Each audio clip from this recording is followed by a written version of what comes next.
Sa video po na ito mga ka-asenso, ibabahagi ko po sa inyo ang aming deliver last September 1 sa Pasig City. Part po ito ng Panay Island. At makalipas po ang 3 araw ay nag-egg drop na po ito. Ito po ang patunay na nangitlog na po sa loob ng 3 araw from buying date, at ito po ang patunay na noong August 22 ay nag-farm visit po ang aming client sa aming mga alagang manok, at makalipas lang po ang ilang araw ay kinamusta ko po ito ulit kung kamusta na po ba ang housing na kanilang pinapagawa, at ito po ang kanyang reply.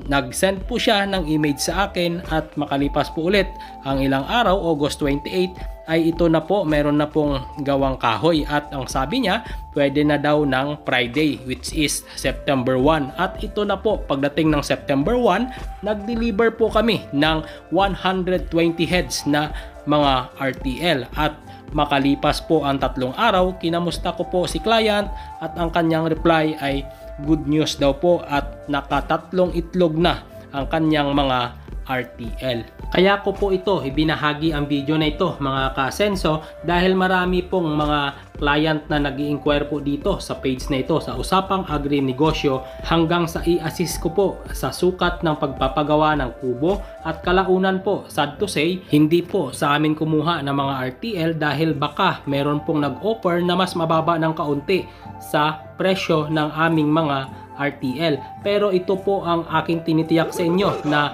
ang aming mga alagang RTL po ay talagang quality po, dahil patunay po ito na 3 days pa lang na i-deliver po sa kanila ay nangingitlog na po. Matagal na po yung 3 weeks from buying date, at mag-egg drops na po ang aming mga RTL na ibebenta po sa inyo. At hindi po kami nagbibigay ng mga RTL na underage, at sabihin po sa inyo na tama po ito sa edad, dahil alam po namin na kayo po ang kawawa kung underage po yung mga RTL na inyo pong matatanggap from supplier. Marami po kasi sa supplier na nagsusupply lang po ng manok pero lack of knowledge about po sa pagbibigay ng after sales assistance, at ito po ang patunay na kami po ay talagang nagbibigay po ng gabay sa aming mga client, kahit nga po hindi namin kliyente ay tinutulungan po namin kapag lumapit po sa amin ng tulong. Ito po, katulad po nito, sa iba po ito kumuha ng mga manok, pero sa amin po ito nag-inquire nung sila po ay gustong magsimula na mag-alaga po ng RTL.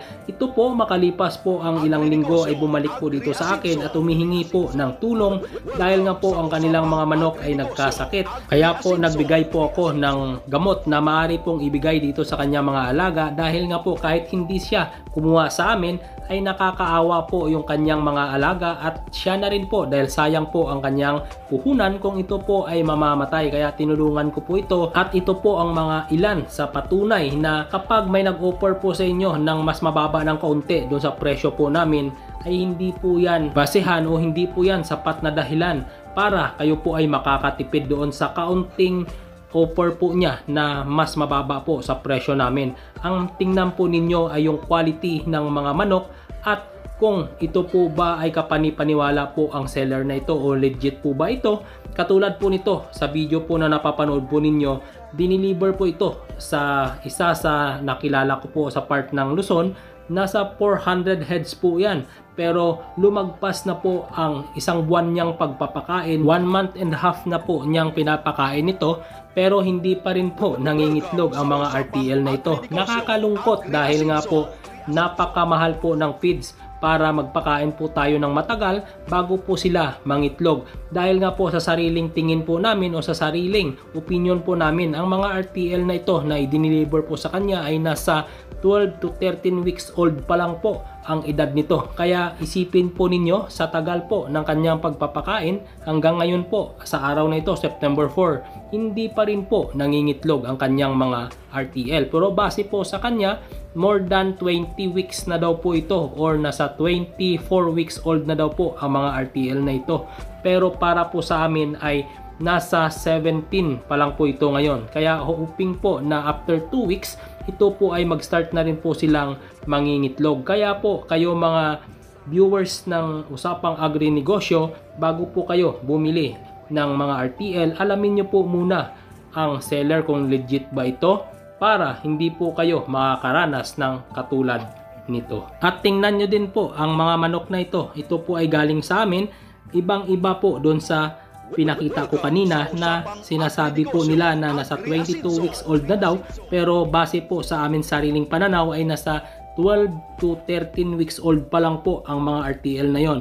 Ito po, bagong deliver, ito po ang aming manok ay nagkakaedad na po ito ng 18 weeks old. At ang palatandaan po dito ay sa palong. Kung mapansin po ninyo na sobrang nipis po ng palong, nasa underage pa lang po yan. Pero kung medyo mapula-pula na po ang palong ng mga RTL ay nasa 16 pataas na po ang kanilang edad. At mostly po na nag-egg drop po ang mga RTL ay sa edad na 19 weeks old pataas na po yan. At pagdating po ng 23 weeks old, dyan na po yan na nagkakaroon na po ng 50 to 60% ng itlog na kanilang ibinibigay sa iyo o yung mga egg production po nila. Pataas ng pataas po yan habang tumataas din po ang kanilang edad. Ayan, maraming salamat po. Hanggang dito na lang po ang video na ito. Bago po tayo magtapos sa video na ito ay nais ko pong i-shoutout si Sir Jose Soto ng Bicol Region at si Sir UC Makiling Adante sa part po ito ng Mindanao. Mega love shoutout po sa inyong dalawa, sir. Maraming salamat